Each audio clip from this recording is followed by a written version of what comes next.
At pangalawa, glorify God by your mind. Basahin natin ulit, verse 2 ng Romans 12. Huwag kayong makiayon sa takbo ng mundong ito. Sa halip, ano daw gagawin natin?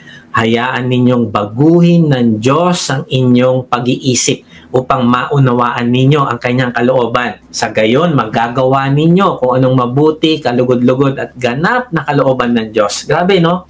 Sobrang linaw ng utos. Huwag tayong makiayon sa mundo. Pero ang tanong, paano natin gagawin yon na hindi tayo mahihila ng mundo? Ang sabi sa talata, ay hayaan nating baguhin ng Diyos yung ating isipan. Hindi sinabi doon sa verse na kailangan malakas yung aking self-control. Hindi yun na sinabi. Ang sinabi, hayaan nyo na baguhin ng Diyos ang inyong isip. Hindi lang ito tungkol sa pag-iwas sa maling gawain, kundi pagbabago ng mismong proseso kung paano tayo nag-iisip. Alam mo, may mga taong sobrang disiplinado sa katawan. May six-pack abs siya. Fit na fit. Halos araw-araw nasa gym. Pero pag kinausap mo, parang hindi pa rin lumalago sa isip at espiritu.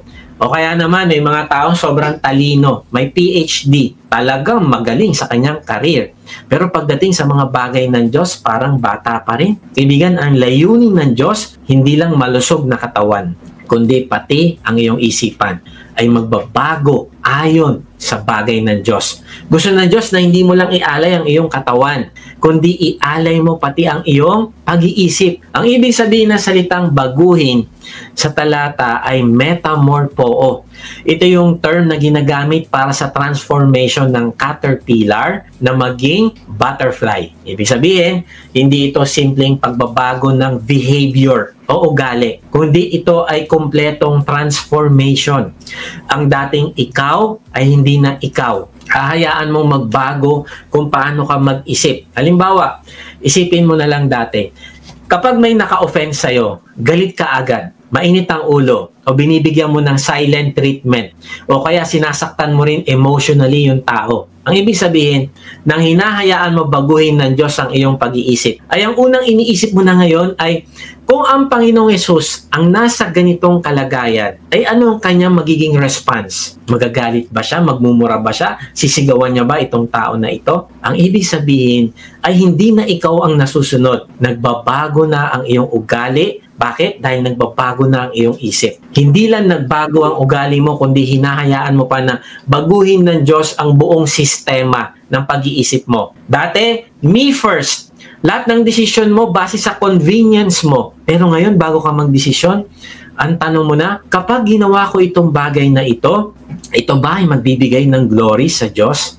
Kaibigan, ito ang ibig sabihin ng transform mind. Dati, lahat ng trending sa social media, yun ang batayan mo ng tama at mali. Basta hindi ka nakakasakit ng iba. Feeling mo okay ka na. Pero ngayon, iba na. Ang tanong mo, ano bang sinasabi ng salita ng Diyos tungkol dito? Hindi ako basta magpapadala sa kung anong trending. Ang ibig sabihin, ang pag-iisip mo ay may bago ng filter. Ito ang filter ng katotohanan mula sa salita ng Diyos. Dati, konting problema lang, panic mode agad. Naisip mo agad ang worst case scenario. Pero kung hahayaan mo na ang Diyos ang magbago ng pag-iisip mo, mas pipiliin mo na manalangin muna bago mag-react. Hindi na takot yung default mode mo, kundi pagtitiwala mo sa Diyos. Dati, mabait ka lang sa harap ng tao na kausap mo. Pero pag nakatalikod, nanguhusga ka na sa isip. Pero kapag hinahayaan mo ang Diyos na magbago ng isip mo, iisipin mo na kabag-habag ang taong ito dahil hindi niya kilala ang Panginoong Yesus. Gagawa ako ng paraan para maipadama ko sa Kanya ang pagmamahal ng Diyos. Hindi ko siya i-judge. Kaibigan, ito yung tunay na metamorphosis ng isipan. Hindi lang panlabas. Hindi lang para magmukhang Kristiyano. Nagli-lead naman ako ng D-group. Ganito naman yung ginagawa ko. Pag Sunday naman, nag-worship naman ako. Hindi, masigit pa dyan. Kailangan ng Diyos ang iyong katawan. Kailangan din ng Diyos ang iyong isip, ang iyong puso. Hindi lang panlabas. In fact, ang unang dapat magbago yung isip at susunod ang puso at ikikilos natin ito. Hindi mauuna yung pagkilos kasi yung pagkilos superficial. Kapag nahirapan ka na, kapag nagka-problema ka, bibitawan mo yung ginagawa mo. Kapag hindi nagbago ang isip, kapag hindi nagbago ang puso. Kaya nga kaibigan, Ang iaalay mo, hindi lang katawan. Iaalay mo ang iyong pag-iisip. Lord, baguhin mo po kung paano ako mag-isip. Kaya nga, kaibigan, tanungin natin ito sarili. Kaninong pattern ng pag-iisip ang sinusundan mo? Sa mundo ba o sa Diyos? Sabi nga sa dulo ng Romans 12:2, sa gayon magagawa ninyo kung ano ang mabuti, kalugod-lugod at ganap na kalooban ng Diyos. Pansinin natin, hindi na una na gawin ninyo yung kalugod-lugod at ganap na kalooban ng Diyos. Hindi na una yon. Ang sinabi muna, anong requirement? Hayaan mo, baguhin muna ng Diyos ang isip mo. Kapag binago ng Diyos ang ating pag-iisip, saka lang natin talaga maiintindihan at mararanasan ang mabuti, kalugod-lugod at ganap na kalooban ng Diyos. Yung dating ayaw mong sundin na pinapagawa ng Diyos sa iyo, pero dahil binago mo ang iyong pag-iisip, pinaniwalaan mo na mabuti ang Diyos, at dahil mabuti siya at wala siyang ipapagawa sa iyo na makakasama, at dahil pinaniwalaan mo ito at sinunod ang Diyos, alam mo, mapapatunayan mo sa sarili mo na mabuti, kalugod-lugod at perfect ang kalooban ng Diyos. Alam nyo, wala akong pagsisisihan sa naging desisyon ko na sumunod sa Diyos. Wala akong ire-reject na nangyari sa buhay ko na sumunod ako sa Diyos. Dati, ayoko lumapit sa Diyos. Noon, ang mindset ko, kailangan magaling kang maglagay sa mga kumpanya para ka kumita. Kailangan magaling kang mandaya para magtagumpay ka sa pagnenegosyo. Pero mali ang lahat ng ito. Nang sinunod ko ang Diyos na maging honest at magtiwala sa Kanya, saka pa lang ako nagtagumpay. Dati, magnanakaw ako, ang dami kong niloko, ang dami kong nilagyan, binride. Kahit sa mga kumpanya, yung mga purchaser, binibigyan ko para lang kuhanin yung service namin. Pero kahit ganon, hindi pa rin kami kumikita ng ganong kalaki. Kaibigan, hindi ka magsisisi kung babaguhin mo yung pag-iisip mo. Dati, ang mindset ko, lulungkot ang buhay ko kapag lumapit ako sa Diyos. Pero mali pala. Kasi naging mas masaya ako sa piling ng Diyos, sa piling ng aking pamilya at kapatiran. Dati ang mindset ko, mas maraming babae, masasaya ang buhay ko. Pero mali pala. Kasi napatunayan ko na ang magawa ko pala ang purpose ng Diyos sa aking buhay, yun ang magbibigay sa akin ng satisfaction at fulfillment. Pansinin mo, kaibigan, kapag hindi mo nagagawa yung purpose mo, malulungkot ka. Merong parang void sa puso mo. Halimbawa, sabi mo, saka na lang ako magdi-D group, saka ako na lang gagawin to, saka na lang ako magsiserve kay Lord. Alam mo, sige, sa umpisa, sige, parang feeling mo, okay ka, nagagawa mo yung gusto mo, na gusto mong gawin, kahit hindi yan kalooban ng Diyos. Pero at the end of the day, mapapansin mo, malungkot ang buhay mo. Hindi ka satisfied. Kaya nga, alahanin mo ito, kaibigan. Baka minsan, kaya parang walang direksyon at meaning ang buhay mo. Baka hindi mo hinahayaan kasi na baguhin ng Diyos ang pag-iisip mo. Ang pagbabago ng isip, araw-araw na proseso sa paglapit sa Diyos, pakikinig sa Kanyang salita, pagbabasa ng Kanyang salita, at pagpapaalala sa sarili mo kung sino ka kay Kristo. Magiging lifestyle mo ang pagbabago ng iyong isip. Kaya natutuwa ako. Grabe, araw-araw. Ang dami kong sinasagot sa inyo, yung mga conversation time nyo, natutuwa ako, grabe. Iba-iba bawat araw yung nire-reveal ng Diyos sa buhay nyo. At nakikita ko kung paano nagbabago yung pag-iisip nyo, kung paano nagbabago. Yun yung kasiyahan ng puso ko na makita ko, mabasa ko yung mga conversation time nyo. Sabi ko, Lord, eto yung fulfillment, eto yung satisfaction. Na nakikita ko na nagbabago yung bawat kaluluwa na kinakausap mo araw-araw. Kaya kung gusto mo mamuhay para sa kaluwalhatian ng Diyos, simulan mo sa isip, Lord, baguhin mo po ang paraan ng pag-iisip ko. Ayokong makiayon sa mundo. Gusto kong matuto mag-isip gaya ng isang anak ng Diyos. Pero ang tanong, paano nga ba natin may sasabuhay ito sa araw-araw? Una, tingnan natin kung anong pumapasok sa isipan natin. Sabi nga nila, what you feed your mind shapes your life. Yung social media feed mo, yung mga videos na pinapanood mo, yung mga librong binabasa mo, yung mga pinapakinggan mong podcast o music, lahat ng yan may impluensya. Kaya tanungin mo sarili mo, ito bang content na ito ay nagpapalalim sa pananampalataya ako o pinapalayo lang ako nito sa Diyos? Kasi kung gusto mo magbago ang isipan mo, Piliin mong punuin ito ng mga bagay na mula sa kanyang katotohanan ng Bible. Pangalawa, sino mga taong palagi mong kausap? Kaibigan, napakahalaga ng mga kasama mo sa araw-araw. Kasi ang conversations nyo, ang jokes nyo, ang advice na natatanggap mo, lahat ng ito ang magbubuo ng takbo ng pag-iisip mo. Kaya kung puro worldly mindset ang naririnig mo, darating ang panahon, ganun ka na rin mag-isip. Kaya naman, humanap ka ng mga kapatiran na magpapalakas ng pananampalataya mo. Attend ka ng online discipleship group. Paligiran mo ang sarili mo ng mga tao magre-remind sa'yo na mayroon kang mas mataas na calling sa Panginoong Yesus. Pangatlo, alamin mo kung ang daily habits mo ba ay aligned sa values ng Panginoong Yesus. Halimbawa, anong una mong ginagawa pagkagising mo? Social media ba agad? O inuuna mo ba talaga ang pakikipag-usap mo sa Diyos? Anong priority mo? Conversation mo kay God o kwento o chismis? Alam mo, kahit simpleng bagay lang yan, pero dito mo makikita kung sino ang talagang pinahahalagahan ng puso mo. Yung social media ba, yung cellphone mo, o yung oras mo na kasama mo ang Panginoon? Kaya nga, tanungin natin, paano kung hindi ko ginagawa yan? Maring sinasabi mo, ano mangyayari kung yung isip ko hindi ko binabago? Anong epekto nito? Kaibigan, kapag hindi natin hinahayaan na baguhin ni Lord yung pag-iisip natin, una, magiging confused tayo.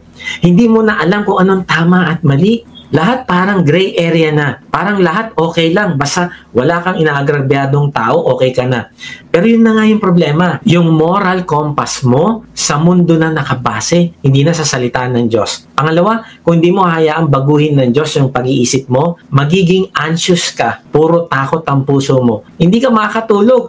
Laging may kaba. Bakit? Kasi ang peace ng Diyos, hindi nararanasan ng taong hindi niya nababago ang pag-iisip. Wala kang confidence kasi wala ka namang tinatayuan na katotohanan o pangako ng Diyos. Pangatlo, magiging worldly yung mga priorities mo. Ang dating mahalaga sa'yo, yung relasyon mo sa Diyos, pamilya mo at paglilingkod. Ang nangyayari, nagiging kung may time ka na lang, tsaka ka lang pupunta sa Diyos. Pero yung pera, career, likes sa social media, yan ang mas inuuna mo. Alam mo kaibigan, hindi mo man sinasadya, pero unti-unti, babalik ka sa pattern ng mundo. Kapag hindi mo binago ang pag-iisip mo. Kaya nga hindi totoo na hihinto ka lang eh. Lord, neutral lang ako hihinto lang muna ako ngayon.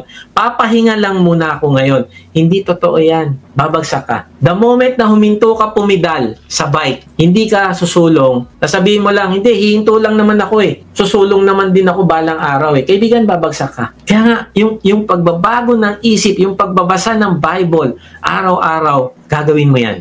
Kaya tanungin natin yung ating sarili, tinutulungan ba ako nito na maging mas malapit kay Lord o nilalayo ako nitong ginagawa ko na ito? At kung ang sagot mo nilalayo ka, kaibigan, huwag ka magdalawang isip, tanggalin mo yan sa buhay mo. Ang renewed mind, hindi lang mabuting kaisipan, kundi ito ay pusong naka-align sa Diyos. At kapag nabago isipan mo, lahat susunod na. Susunod ang decisions mo. Susunod ang emotions mo. Susunod ang priorities mo. Lahat magbabago. Kaya nga makulit ako na basahin natin yung ating Bible.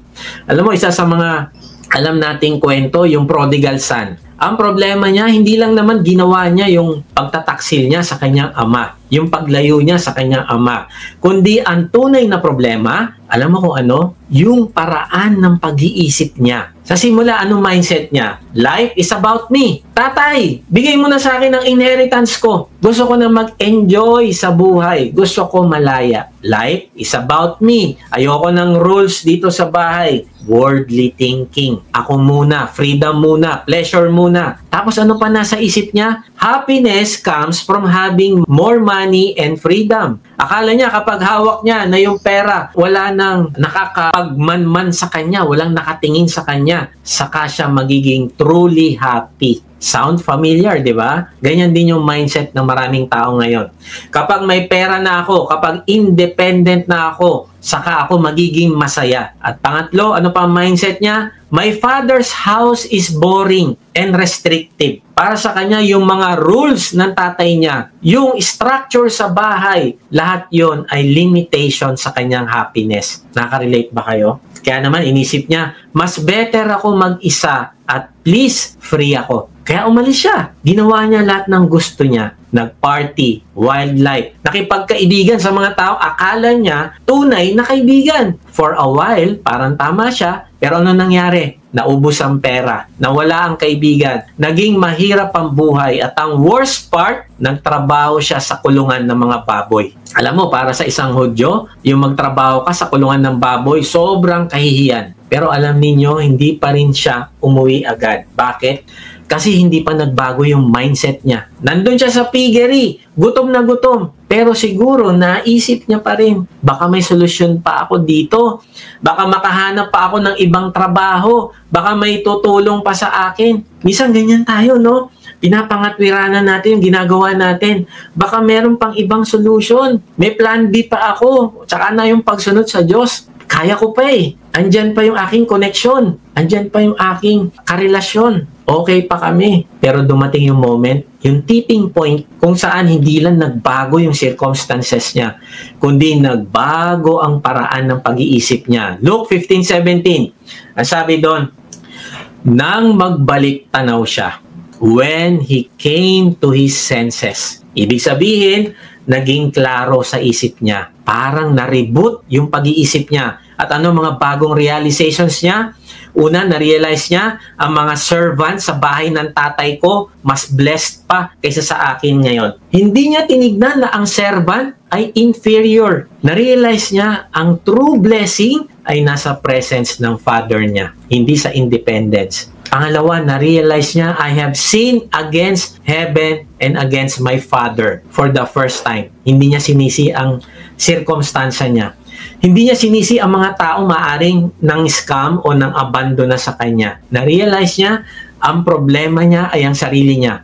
Kaibigan, ito yung pinakamahalaga. Tuwing magkakamali tayo, tuwing nagkakaproblema tayo, tuwing meron ka-conflict tayo, isipin natin agad yung sarili natin. Hindi yung kaaway natin. Ang problema ay ako. Ang problema ay pinatulan ko rin. Ang problema ay nagtaas din ako ng boses. Oo, mali siya, pero nagtaas din ako ng boses. Kaibigan, assume responsibility. Ito yung pagbabago ng isip.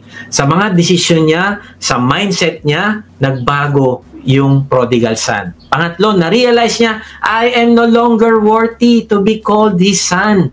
Ito ay humility. Nawala na yung entitlement. Nawala na yung deserve ko to mentality. Kaibigan, makikita mo na bago pa siya kumilos na bumalik sa kanyang tatay, anong nangyari? Nagbago na muna ang pag-iisip niya. Hindi siya umuwi dahil desperado lang siya. Umuwi siya kasi nagbago na ang kanyang pananaw o perspective.